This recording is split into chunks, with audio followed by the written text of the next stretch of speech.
Hello, Ramona. I can't shake the simplest feeling beyond the ghost. We stand on the opposite shore. Hello, Ramona. I reach through mysterious ceilings, my only hope. I look for the things I don't know.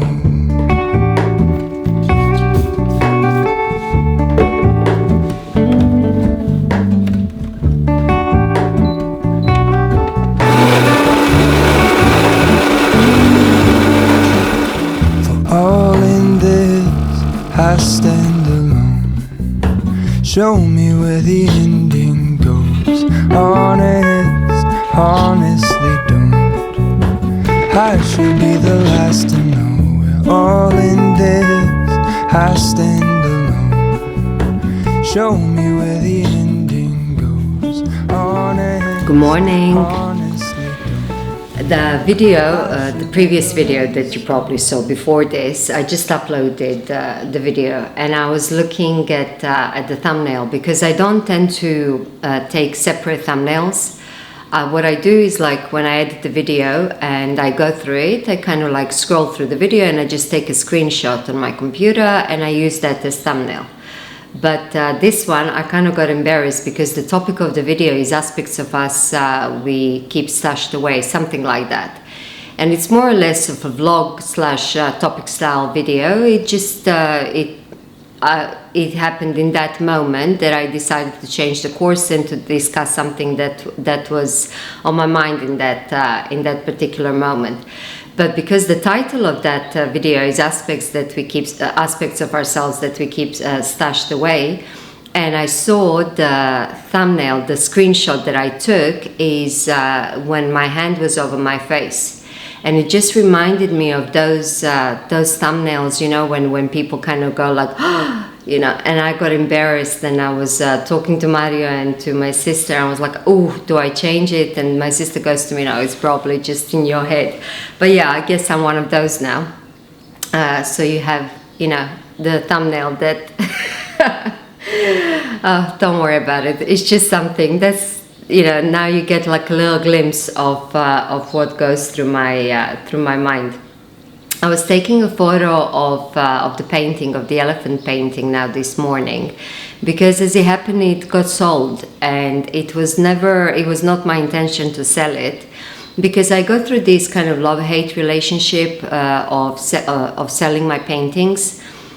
I tend to have trouble separating myself from my paintings. With the other things that I make, like what I knit or what I weave, or I actually don't have a problem with that. Once I'm done with the project, I'm done. So I have no problem whether it's giving them away. And you saw that through the years, through my channel, I give a lot of my knits and the things that I weave away. So I don't have a problem separating myself with the project. You know, I enjoy working on it, and then once I'm done, I'm done.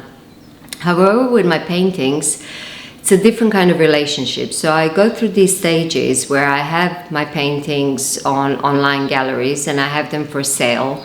And yeah, and over the years I did sell a bunch. In fact, my first painting I remember ever, it went to Texas. The one that I sold online, and I remember that was years ago.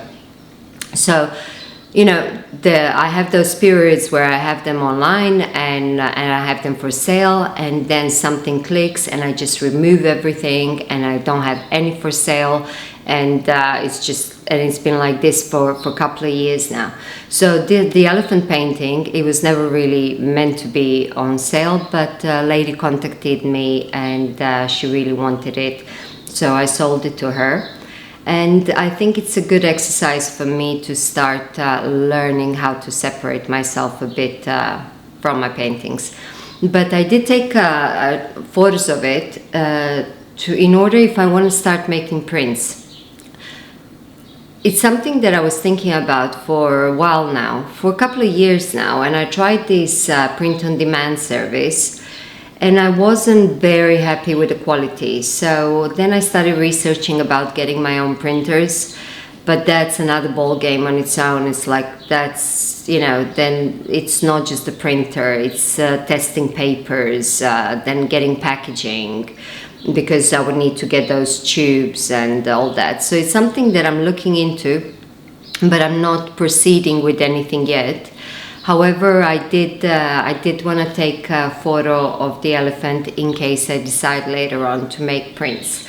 Ideally, a good scanner would be ideal, really, even though the scanner this big, I think they're extremely expensive. But I think you can scan the artwork in pieces and then put them together and then create larger size format, or at least the format that the painting is in. And I keep on looking there because the painting is there. So anyway, it's just something that I'm thinking. I do have a scanner, but I would like to get like a really good one. The camera that I have is quite good, so we'll see how the photos come out on that and whether they can be used for prints. But I have a lot of other paintings that I don't necessarily want to have for sale, that I wouldn't mind making prints. But that's at a later date. I'm just kind of like spilling what's in my brain right now. I did want to show you how I make this Cocoon cardigan, but because the last time I recorded here, the backlit windows gave me issues. So I'm going to take you outside, so hopefully we're not going to have that problem, just to kind of show you more or less the construction of the cardigan.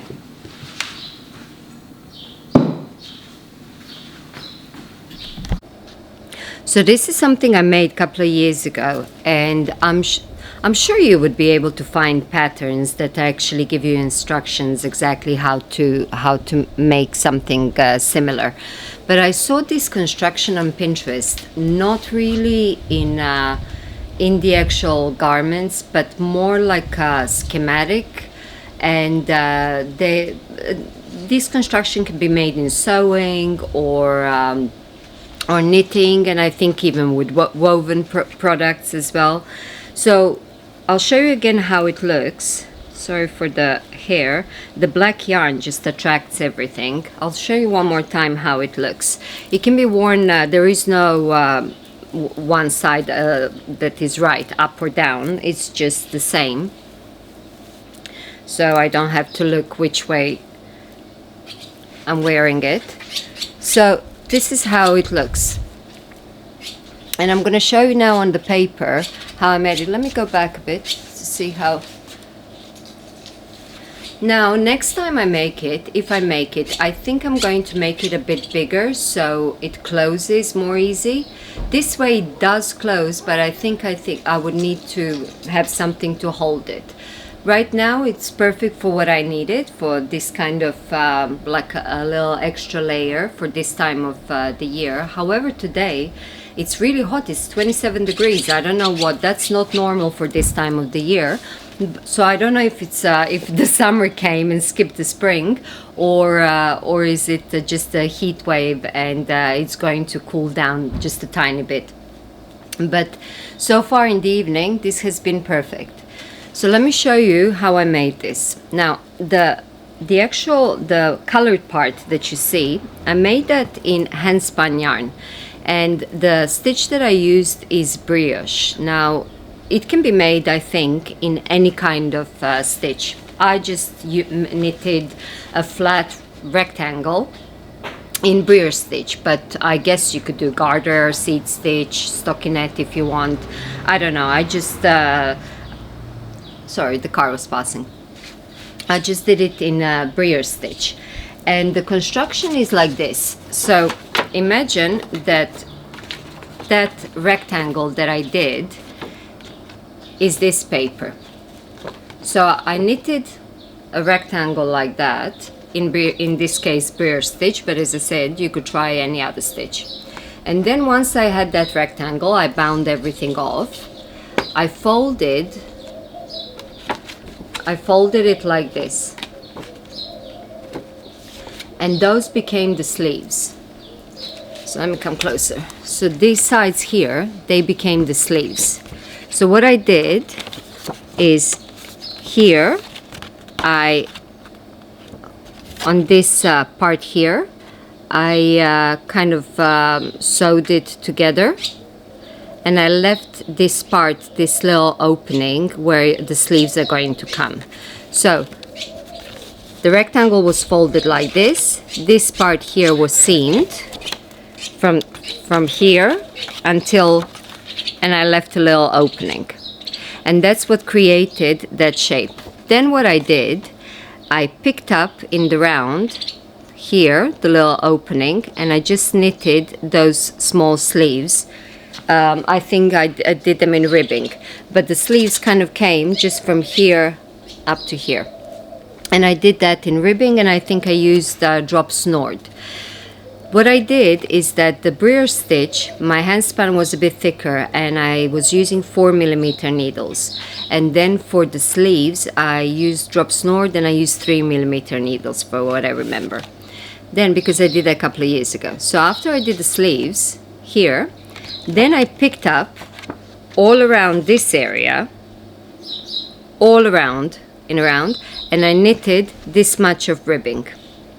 So that was a lot of knitting on 3mm needles, but that's how that kind of shawl collar and the hem down, everything kind of came at once, and it was done in ribbing as well. And that was done in black commercial yarn. And that's how that's the construction I did. So probably if I did the rectangle larger, so maybe longer this way, maybe longer this way, and a little bit longer this way, so I would probably have that really cozy cardigan that would come underneath my butt, and it would be, you know, more, it would be easier to close. So I think that's how I would increase on the size. What else do I have to say about that? No, I think that's that. So that's pretty much what I did, in case you want to make it. I don't know if that helps, but that's how I saw it on Pinterest, this kind of construction, and it worked. It worked, and it looks, it's nice. It's a special garment.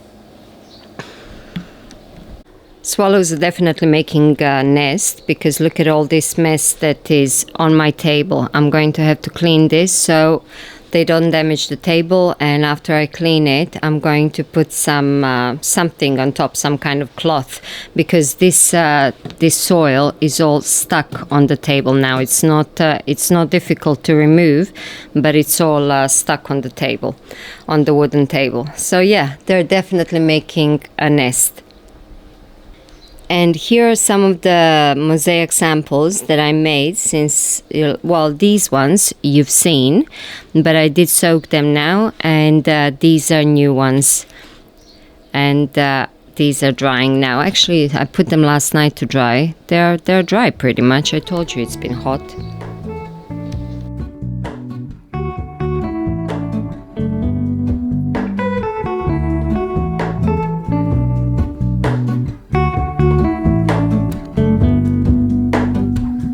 Hello, Ramona.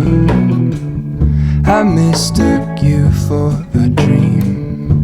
The engine glows, and I guess you always seem to know. Hello, Ramona. I push back the serious feeling. The end's unknown. To get back the life I used to know.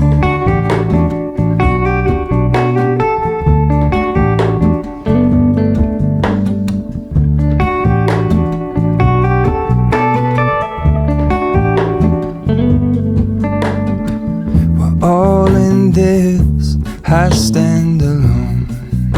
Show me where the ending goes. Honest, honestly don't. I should be the last to know. We're all in this. I stand alone. Show me where the ending goes. Honest, honestly don't. I should be the last to know.